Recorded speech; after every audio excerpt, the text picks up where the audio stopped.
मित्र हो, जय भीम. तसंही आपल्याला थोडीशी उशिरा जाग येते. मी या पुस्तकातली काही पानं तुम्हाला दाखवणार आहे आणि आता जी सिच्युएशन सध्या निर्माण झालेली आहे त्या सिच्युएशनवरती आज आपण चर्चा करणार आहोत. पण तत्पूर्वी या चॅनलवरती जर तुम्ही नवीन असाल तर कृपया या चॅनलला सबस्क्राईब करायला विसरू नका आणि हा व्हिडिओ जास्तीत जास्त लोकांपर्यंत शेअर करायला देखील विसरू नका आणि व्हिडिओला लाईक करायला देखील विसरू नका. हे पुस्तक तसं 26 जून 2022 रोजी प्रकाशित झालं. या पुस्तकामध्ये मी प्रामुख्याने या पुस्तकाची सुरुवात करत असतानाच आरक्षणाच्या विरोधकांची किती शक्ती वाढत चाललेली आहे या अनुषंगाने या पुस्तकाची सुरुवात केलेली होती. आता सध्या आपण बघतोय की माननीय रामदास आठवले साहेबांनी याच अनुषंगाने एक इशारा दिलेला आहे आणि 10 दिवसाची मुदत देखील दिलेली आहे. आरक्षण विरोधकांचे फेसबुक ग्रुप तयार झालेत, व्हॉट्सअप ग्रुप तयार झालेत आणि हे आज नाही तर ते जवळपास 2014 पासून हे सगळे व्हॉट्सअप आणि फेसबुक ग्रुप तयार झालेले आहेत. आता तुम्ही जर बघितलं तर सध्या आपण बघतोय की सोशल मीडियावरती आरक्षणाला संपवण्याची भाषा केली जाते आहे. पण या अनुषंगाने जे ग्रुप तयार झालेले आहेत त्या ग्रुपची जर यादी तुम्ही बघितली तर तुमच्या लक्षामध्ये येईल की हे ग्रुप किती आहेत आणि केव्हापासून तयार झालेले आहेत. आता हे व्हॉट्सअपचे जे ग्रुप आहेत ना, हे व्हॉट्सअपचे ग्रुप हे प्रचंड मोठ्या संख्येने आहेत आणि मी त्यावेळेस याची यादी दिली होती आणि जवळपास तुम्ही जर हे बघितलं तर तुमच्या लक्षात येईल की आरक्षण हटाव, संविधान लाव, संवैधानिक भेदभाव मिटाव, इंडिया अगेन्स्ट रिझर्वेशन, आरक्षण विरोधी लहर, आरक्षण मुक्त भारत, राजस्थान, समान नागरिक कानून, आरक्षण विरोधी ही ग्रुप से जुड़े, आरक्षण आर्थिक आधार पर होना चाहिए, अखिल भारतवर्ष आरक्षण विरोधी टीम, असे हे सगळे जे ग्रुप आहेत ना, हे ग्रुप जवळपास या पुस्तकामध्ये मी सगळे ग्रुप त्यावेळेस काढलेले होते 2022 मध्ये. आता ह्या ग्रुपची संख्या आणखीन वाढलेली आहे. मी त्यावेळेसच सावध केलं होतं की 2022 पासून आपण याच्यावरती काम करणं सुरू करायला पाहिजे, पण ते काम सुरू झालं नाही. आता तुम्ही ज्यावेळेस हे बघताय की हे सगळे जे ग्रुप आहेत हे सगळे ग्रुप तुम्हाला दिसतील. आरक्षण मुक्त भारत, एबीपी आरक्षण विरोधी पार्टी, आझाद सेना आरक्षण विरोधी संघटन, समान नागरिक कानून, सच्चे आरक्षण विरोधी, आरक्षण मुक्त भारत उत्तर प्रदेश, आरक्षण हटाओ देश बचाओ, सनातन सेना, SC ST एक्ट और कुशासन के खिलाफ, भारतीय आरक्षण मुक्ती दल, हे कितीतरी हे आहेत या पेजवरती की ज्यांची नावं घेता घेता आपली दमछाक होऊ शकते. आता हे फक्त मी हिंदीतले तुम्हाला सांगितले. त्याच्यामध्ये जर तुम्ही खाली बघितलं तर जवळपास सगळे हे कुठले आहेत तर हे इंग्रजीतले ग्रुप आहेत. इंडिया अगेन्स्ट रिझर्वेशन, त्यानंतर anti reservation group, India against caste reservation, remove reservation from education, all India anti reservation group, anti reservation unions, India against reservation, reservation free India, vote against reservation, NOTA, quite reservation, first them subsidy, anti reservation tribe of India, हे असे भरपूर groups आहेत. आणि तुम्हाला खाली दिसेल की त्यांनी काय काय मेसेज टाकलेले आहेत. सवर्ण समाज का स्वर्णिम युग, SC ST एक्ट सहने के कारण तुम पर लोग थूंकने लगेंगे, असे भरपूर म्हणजे ही एक गोष्ट याच्यामध्ये केलेली होती. आणि या सगळ्या ग्रुपवरती प्रामुख्याने 10 प्रश्न विचारलेले होते.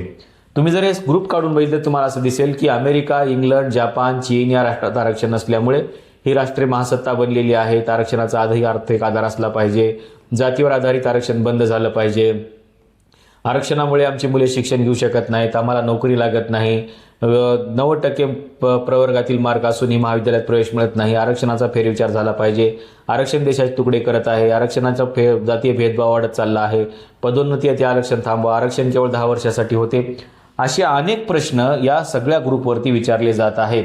आणि या प्रश्नांची तयारी त्यांनी भरपूर करून ठेवलेली आहे. हे विष सगळीकडे पेरून ठेवलेलं आहे आणि सध्या याचं सगळ्यात मोठं वातावरण देशभरामध्ये सुरू झालेलं आहे. आता हे वातावरण का सुरू झालं सध्या, याची तयारी त्यांनी सुरुवातीपासूनच केलेली आहे. पण हे वातावरण यासाठी तयार झालं कारण सगळे युथ ज्यावेळेस एकत्र येऊन काहीतरी नवीन क्रांतीची भाषा करायला लागतात त्यावेळेस त्यांच्यामध्ये फूट पाडण्यासाठी हा प्रयत्न आहे. हे सगळे युथ जे आहेत, हे सगळे युथ जे भारतामधल्या लोकशाहीचं आता जे चित्र निर्माण होत चाललेलं आहे त्याच्या अगेन्स्टमध्ये उभं राहत होते. पण त्यांच्या अगेन्स्टमध्ये यांना फोडण्यासाठी दुसरा कुठला मुद्दा होता का हे त्यांनी शोधलं आणि त्यांनी शोधून हे सांगितलं की याच्याशिवाय आता दुसरा कुठला मुद्दा नाही. त्याच्यामुळं त्यातल्याच लोकांना जर फोडायचं असेल तर आपण आरक्षण विरोधी मोहीम सुरू केली पाहिजे.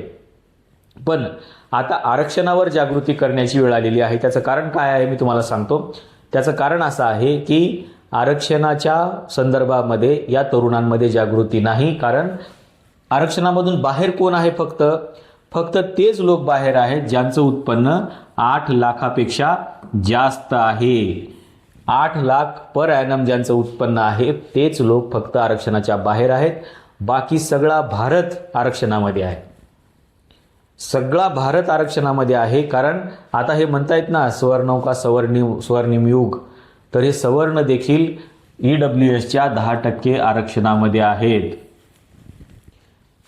त्याच्यानंतर राजपूत जे म्हणतायत जे 8 लाखाच्या पेक्षा कमी आहेत ते राजपूत देखील या आरक्षणामध्ये आहेत. तुम्ही भारतातली कुठलीही जात घ्या किंवा कुठलाही समूह घ्या, त्या सगळ्या समूहांना आरक्षण देण्यात आलेलं आहे. आणि हे आरक्षण कुठल्या ना कुठल्या टप्प्यावरती तुम्हाला पाहायला मिळतं. कुठली जात SC मध्ये आहे, कुठली ST मध्ये आहे, कुठली OBC मध्ये आहे, कुठली EWS मध्ये आहे, जे या कुठल्याच याच्यामध्ये येत नाही ते EWS मध्ये आहेत, कुठले SC BC मध्ये आहेत. म्हणजे ह्या सगळ्या जातींना सध्या या देशामध्ये आरक्षण आहे.